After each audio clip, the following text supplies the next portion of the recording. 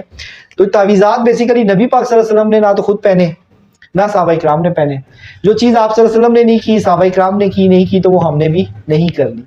اور ایک بہت زبردست حدیث ہے جی, آپ سمجھ میں کہ 70,000 لوگ بغیر حساب کتاب کے جنت میں چلے جائیں گے. صحابہ کرام وہ کون خوش نصیب لوگ ہیں. تو آپ سمجھ کہ جو جھاڑ پھونک سے اور شگون سے بچ کر اللہ پر بھروسہ رکھتے ہیں, تو ایسے جتنے بھی عمل ہیں ان کو چھوڑ کر آپ اللہ پہ بھروسہ رکھیں گے تو اللہ سبحانہ تعالیٰ ہمیں 70,000 لوگوں میں شامل فرمائے جو بغیر حساب کتاب جنت جائیں گے. باقی نبی پاک صلی اللہ علیہ وسلم سے یا کسی ایسی چیز سے کوئی چیز جو ہے نا وہ ثابت نہیں ہوتی.